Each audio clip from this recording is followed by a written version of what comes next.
friends, welcome to KAVITHASAMAYALARAI. இன்னைக்கு நம்ம பார்க்க போற ஸ்பெஷல் ரெசிபி ரொம்ப சுவையான கத்திரிக்காய் சாதம் வாங்கி பாத். ஒரு ஃபெமிலியரான பாப்புலரான கர்நாடகா ஸ்பெஷல் டிஷ் இது. நல்ல கத்திரிக்காய் சேர்த்து செய்யக்கூடிய ஒரு அருமையான வெரைட்டி ரைஸ். ரொம்ப குவிக் அண்ட் ஈஸியாக பண்ணிடலாம். லஞ்ச் பாக்ஸுக்கு கொடுத்து அனுப்புறதுக்கு ஒரு அருமையான ரைஸ் இது. இல்லை ஸ்பெஷலாக ஏதாவது ஒரு வெரைட்டி ரைஸ் சாப்பிடணும் அப்படின்னு யோசிக்கும்போது இது நல்ல ஒரு அருமையான டிஷ்ஷுங்க இது. இந்த வாங்கி பாத்துக்கு சைட் டிஷ்ஷாக நல்ல ஒரு தயிர் பச்சடி ஆனியன் ரைத்தா வந்து ரொம்ப நல்ல காம்பினேஷனாக இருக்கும். இது கூட ஒரு மசாலா ஆம்லெட்டும் ரொம்ப நல்ல ஒரு காம்பினேஷனாக இருக்குங்க. இன்றைக்கி அந்த ரெசிபியும் உங்களோட ஷேர் பண்ணிக்கிறேன். எல்லா விதமான மெயின் டிஷ்ஷஸ் கூடவும் இது பொருத்தமான சைட் டிஷ்ஷாக இருக்குங்க. ஒரு சிம்பிளான சமையலும் கூட நல்ல கிராண்டாக திருப்தியாக முடியறதுக்கு ஒரு ஆம்லெட் இருந்தால் போதும், ஜம்முன்னு சாப்பிட்றலாம். டக்குன்னு ஒரு 10 நிமிஷத்தில் செஞ்சிடலாம். ஸோ இன்றைக்கி ஒரு 2 ரெசிபி பார்க்கலாங்க. சுவையான வாங்கி பாத் கத்திரிக்காய் சாதம் கூடவே ஒரு அருமையான மசாலா ஆம்லெட். வாங்க ரெசிபிஸ் எப்படின்னு பார்க்கலாம். ஃபஸ்ட்டாக நம்ம கத்திரிக்காய் சாதம் பார்க்கலாம். கத்திரிக்காய் சாதம் செய்யறதுக்கு ஒரு ஸ்பெஷலான மசாலா பொடி தயாரிக்கணும், வாங்கி பாத் மசாலா. இப்போ ஃபஸ்ட்டு ஸ்டெப்பை நம்ம மசாலா பொடி எப்படி ரெடி பண்ணணும்னு பார்க்கலாம். நல்லா ட்ரை ஸ்பைசஸ் சேர்த்து நல்லா வறுத்து பொடிச்சு நம்ம மசாலா பொடி ரெடி பண்ணணும். இப்போ நான் எடுத்திருக்கிற சாத குவான்டிட்டிக்கு தகுந்த மாதிரி மசாலா அரைக்க போகிறேன். இப்போ அதுக்கு என்னென்ன பொருட்கள்னு பார்த்துடலாங்க. இங்கே 1 டேபிள் ஸ்பூன் வர கொத்தமல்லி கொரியாண்டர் சீட்ஸ், மிளகா பார்த்திங்கன்னா ஒரு 4 நார்மல் வரமிளகா, கூடவே 3 காஷ்மீரி சில்லி கலருக்கு வேண்டி எடுத்துருக்கிறேன். மொத்தமாக ஒரு 7 மிளகா கிட்ட எடுத்துருக்கிறேன். நீங்கள் வந்து உங்களுடைய டேஸ்ட்டுக்கு தகுந்த மாதிரி, உங்களுக்கு எவ்வளோ காரம் தேவைப்படுமோ அதுக்கு தகுந்த மாதிரி நீங்கள் டிசைட் பண்ணி மிளகா வந்து எடுத்துக்கலாம். நான் இங்கே ஒரு 250 கிராம் ரைஸ் யூஸ் பண்ணுறேன். அதுக்கு தகுந்த மாதிரி நான் மிளகாலாம் எடுத்து வச்சுருக்கிறேன். ஸோ அடுத்த இன்க்ரீடியன்ட்னு பார்த்திங்கன்னா நல்ல ஒரு 3 டேபிள் ஸ்பூனுக்கு நல்ல துருவின தேங்காய். அடுத்தது 1 டீஸ்பூன் கடலைப்பருப்பு, 1 டீஸ்பூன் உளுந்தம்பருப்பு. அடுத்தது கசகசா 1 டீஸ்பூன். இது வந்து ஆப்ஷனல், நீங்கள் இருந்தால் யூஸ் பண்ணுங்கள், இல்லைன்னா ஸ்கிப் பண்ணிக்கலாம். அடுத்தது கொஞ்சமாக ஒரு 1/4 ஸ்பூனுக்கும் கம்மியாக வெந்தயம், 1 டீஸ்பூன் சீரகம், 1/2 டீஸ்பூன் மிளகு, பட்டை கிராம்பு ஏலக்காய் கொஞ்சம் சேர்த்துக்கணும். இது வந்து 3 துண்டு பட்டை, ஒரு 4 கிராம்பு, ஒரே ஒரு ஏலக்காய் சேர்த்துருக்குறேன். எனக்கு ஏலக்காய் நிறையா சேர்த்துனா ஒரு இனிப்பு வாசனை வர மாதிரி இருக்கும். ஸோ நான் வந்து ஒரே ஒரு ஏலக்காய் சேர்த்துக்கிறேன். இது வந்து போதுமான அளவு இருக்கும். இப்போ இதெல்லாம் நல்லா கொஞ்சம் எண்ணெய் விட்டு நல்லா ரோஸ்ட் பண்ணிக்கணும். நல்லா வாசனை வர வரைக்கும் வறுத்துட்டு நம்ம பொடிச்சுக்கணும். இந்த மசாலா பொடி ரெடி பண்ணி ஸ்டோர் பண்ணி வச்சுக்கிட்டும் நம்ம யூஸ் பண்ணலாம். அப்படி யூஸ் பண்ணுறதா இருந்தால் நம்ம வந்து ட்ரை ரோஸ்ட் பண்ணிக்கிறது பெட்டர், நம்ம ஸ்டோர் பண்ணிக்கிறதா இருந்தால். இப்போ நான் இந்த மசாலா பொடியை உடனடியாக யூஸ் பண்ண போகிறேன். ஸோ அதனால் கொஞ்சமாக எண்ணெய் விட்டே வறுத்துக்கிறேன். இங்கே 1 ஸ்பூன் ஆயில் சேர்த்துக்கிட்டு அதில் ஃபஸ்ட்டு கடலைப்பருப்பு உளுந்தம்பருப்பு சேர்த்து நல்லா கொஞ்சம் வாசனை வர வரைக்கும் வறுத்து விட்டுட்டு மற்ற பொருட்கள் சேர்த்துக்கலாம். இப்போ 1 டேபிள் ஸ்பூன் வர கொத்தமல்லி கொரியாண்டர் சீட்ஸ், அடுத்தது 1 டீஸ்பூன் சீரகம், 1/2 டீஸ்பூன் மிளகு, எடுத்து வச்சுருந்த பட்டை கிராம்பு ஏலக்காய், ஒரு 3 துண்டு பட்டை, ஒரு ஏலக்காய், ஒரு 4 கிராம்பும் சேர்த்து நல்லா வாசனை வர வரைக்கும் நல்லா வறுத்து விட்டுறலாம். அடுத்தது கசகசா வெந்தயம், இதுவும் நல்லா வாசனை வர வரைக்கும் வறுத்து விட்டுறணும். நல்லா ஸ்டவ்வை வந்து கண்டிப்பாக மீடியம் ஃப்ளேமில் வச்சுக்கிட்டு வறுத்து விடுங்க. அடுத்தது மிளகாய் சேர்த்துக்கலாம். இங்கே 4 நல்ல காரமான வரமிளகா, 3 காஷ்மீரி சில்லி கலருக்கு வேண்டி சேர்த்துக்கிறோம். ஸோ இதுவும் நல்லா சேர்த்து வறுத்து விட்டுறலாம். கரிஞ்சிராமல் பொறுமையாக மீடியம் ஃப்ளேமில் வச்சுட்டு வறுத்து விடுங்க. அடுத்தது ஃபைனலாக நல்லா துருவின தேங்காய், 3 டேபிள் ஸ்பூன் துருவின தேங்காய் சேர்த்து நல்லா ரோஸ்ட் பண்ணிவிட்டு நம்ம ஆற விட்டு நல்லா பொடிச்சிடணும்.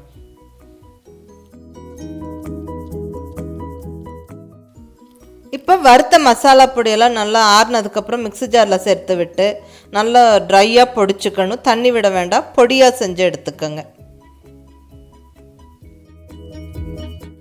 பொடிச்சாச்சு. நல்ல கமகமான வாசனையோட அருமையாக மசாலா பொடி ஃப்ரெஷ்ஷாக ரெடி ஆகிடுச்சுங்க. இனி நம்ம சாதம் தாளிச்சிடலாம். இங்கே நான் ஒரு 250 கிராம் ரைஸை வந்து நல்ல சாதம் வடித்து நான் வந்து ஒரு இப்படி அகலமான பாத்திரத்தில் போட்டு லைட்டாக ஆற விட்டுக்கிறேன். ஏன்னா நம்ம வெரைட்டி ரைஸஸ் தாளிக்கும் போது சூடாக அப்படியே சேர்த்து நம்ம கிளறினோம்னா குழஞ்சிரும் சாதம், அதே மாதிரி உடஞ்சும் போயிடும். நல்லா உதிரி உதிரியாக பளபளன்னு இருக்குன்னா கொஞ்சம் ஆற வச்சுட்டு சேர்த்துக்கிட்டால் ரொம்ப நல்லாயிருக்கும். ஸோ நான் வந்து ஆற வச்சுக்கிறேன். இது வந்து நார்மலாக நான் வீட்டில் சாதம் வைக்கிறதுக்கு யூஸ் பண்ணக்கூடிய ரைஸ். ஸோ சாதமும் ரெடியாக இருக்குங்க. அடுத்தது புளிக்கரைசல் வேணும். இங்கே வந்து நல்ல ஒரு நெல்லிக்காய் சைஸ் புளியை நல்லா ஊற விட்டு திக்காக புளிக்கரைசல் ரெடி பண்ணி வச்சுருக்கிறேன். இந்த அளவுக்கு புளிக்கரைசல் போதும், அதிகம் வேண்டாம். அடுத்தது கத்திரிக்காய். நான் வந்து நம்ம ஊரில் கிடைக்கிற நார்மல் கத்திரிக்காய் எடுத்திருக்கிறேன். இது வந்து நல்ல நீளமாக கிடைக்கக்கூடிய அந்த பச்சை கத்திரிக்காய் யூஸ் பண்ணலாம், இல்லை நல்லா குண்டாக பெருசாக கிடைக்கக்கூடிய பெங்களூர் கத்திரிக்காயும் யூஸ் பண்ணலாம். மோஸ்ட்லி கர்நாடகா சைடு வந்து அந்த கத்திரிக்காய் தான் யூஸ் பண்ணுவாங்க. நல்ல பச்சை கத்திரிக்காய் அல்லது பெரிய கத்திரிக்காய் வந்து யூஸ் பண்ணுவாங்க. நம்ம ஊர்களில் கிடைக்கிற இந்த மாதிரி கத்திரிக்காய் யூஸ் பண்ணியும் நல்ல ஒரு சுவையான வாங்கி பாத் பண்ணலாம் அப்படிங்கிறக்கு வேண்டி நான் நம்ம ஊர் கத்திரிக்காவே யூஸ் பண்ணியிருக்கிறேன். அதை நல்லா இப்படி சின்ன சின்னதாக நீளமாக கட் பண்ணிக்கோங்க. இப்படி கொஞ்சம் சன்னமாக கட் பண்ணிக்கோங்க, அப்போ தான் வந்து சீக்கிரம் வதங்கும். இங்கே ஒரு 200 கிராம் கத்திரிக்காயை நல்லா இப்படி சன்னமாக நீளமாக கட் பண்ணி தண்ணியில் சேர்த்து வச்சிட்றேன். ஸோ நமக்கு சமைக்கிற வரைக்கும் கருக்காமல் இருக்கும், சொத்தையெல்லாம் இல்லாமல் நல்லா நீட்டாக கட் பண்ணிக்கோங்க. அடுத்தது இப்போ சாதம் தாளிக்க ஆரம்பிச்சிடலாம். இங்கே ஸ்டவ்வில் கடாய் வச்சாச்சு. கடாய் சூடானதுக்கப்புறம் 3 ஸ்பூன் ஆயில் சேர்த்துக்கிறேன். ஆயில் கொஞ்சம் சூடான உடனே கடுகு, உளுந்தம்பருப்பு, கடலைப்பருப்பு சேர்த்து நல்லா பொரிய விட்டுறலாம். அடுத்தது நல்லா ஃப்ரெஷ்ஷான கருவேப்பிலை சேர்த்து விட்டுறலாம்.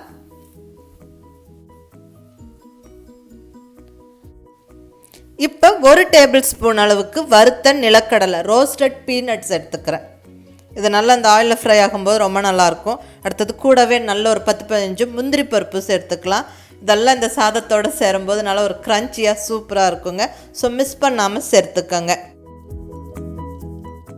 இந்த நட்ஸ் கொஞ்சம் நல்லா ஃப்ரை ஆனதுக்கப்புறமா நல்லா சன்னமாக நீளமாக கட் பண்ணின ஒரு பெரிய வெங்காயம் சேர்த்து நல்லா கொஞ்சம் கலர் மாதிரி வர வரைக்கும் நல்லா வதக்கி விட்டுறலாம்.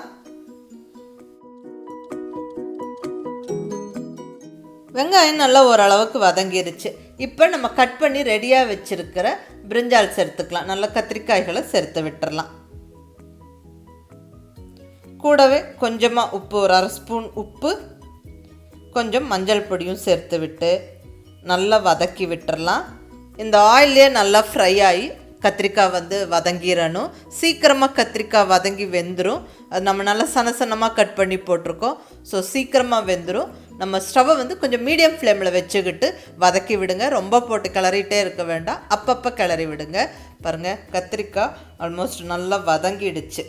இப்போ இந்த ஸ்டேஜில் நம்ம ரெடியாக வச்சுருக்கிற புளி தண்ணி சேர்த்து விட்டுறலாம். புளிக்கரைசலை சேர்த்து விட்டுறலாம்.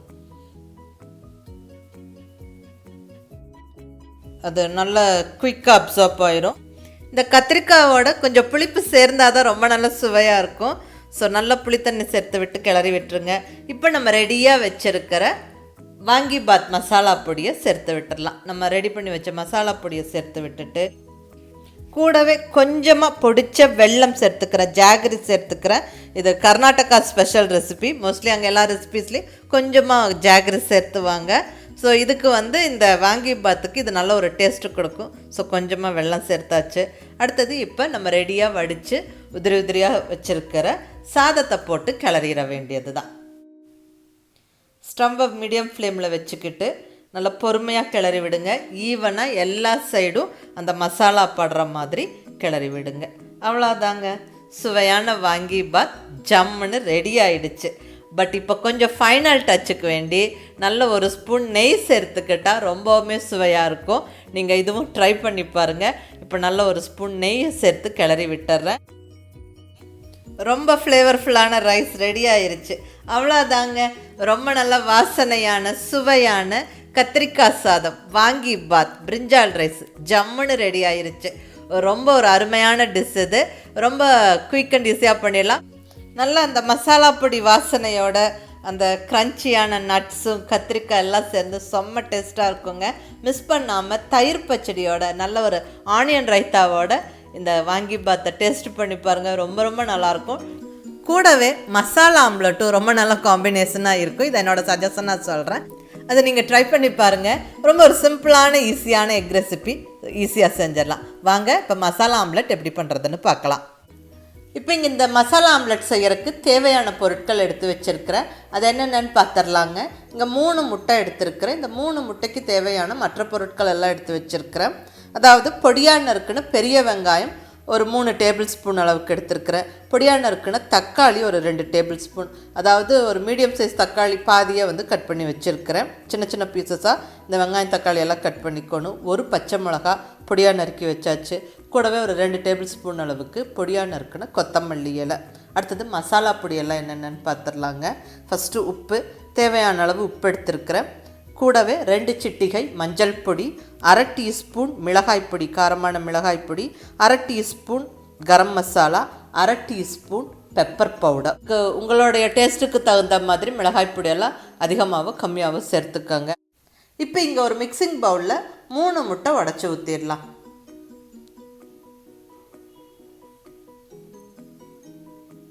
இப்போ நல்லா ஹேண்ட் விஸ்க் வச்சு இந்த முட்டையை நல்லா கொஞ்சம் நுரைச்சி வர வரைக்கும் அடித்து விட்டுடலாம். இப்போ இதில் நம்ம எடுத்து வச்சுருக்கிற பொருட்கள் ஒவ்வொன்றா சேர்த்துடலாம். ஃபஸ்ட்டு நல்ல பொடியாக நறுக்குன பெரிய வெங்காயம், பொடியாக நறுக்குன தக்காளி, ஒரு பச்சை மிளகா நல்ல பொடியாக நறுக்கி சேர்த்துக்கோங்க. கூடவே நல்ல கொத்தமல்லி இலை ஒரு 2 டேபிள் ஸ்பூனுக்கு. இப்போ மசாலா பொடியெல்லாம் ஒவ்வொன்றா சேர்த்துடலாம். 2 பிஞ்சு மஞ்சள் பொடி, 1/2 டீஸ்பூன் காரமான மிளகாய் பொடி, 1/2 teaspoon garam masala, 1/2 teaspoon pepper powder. இதெல்லாம் ஒரு வாட்டி கலந்துடலாம். மறக்காமல் உப்பும் சேர்த்துடலாம். அவ்வளோதான், எல்லாம் கலந்து விட்டாச்சு. அந்த ஹேண்ட் விஸ்க் வச்சு கொஞ்சம் நுரைச்சி அடிச்சுக்கிட்டோம்னா ஆம்லெட் நம்மளுக்கு நல்லா ஃப்ளஃபியாக வரும். இப்போ நல்லா சூடாக இருக்கிற தோசைக்கல்ல நம்ம மிக்ஸ் பண்ணி வச்சுருக்கிற முட்டையை ஊற்றி விட்டுறலாம்.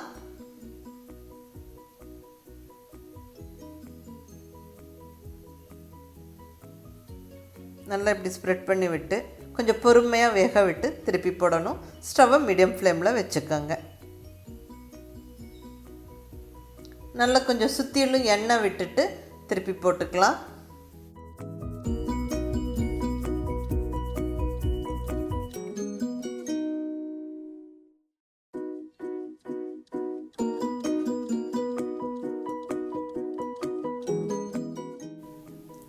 அவ்வளோதாங்க, நல்ல ஸ்பைஸியாக டேஸ்டியாக நல்ல சுட சுட கமகமன்னு நம்மளுக்கு ஆம்லெட் ரெடி ஆயிருச்சு.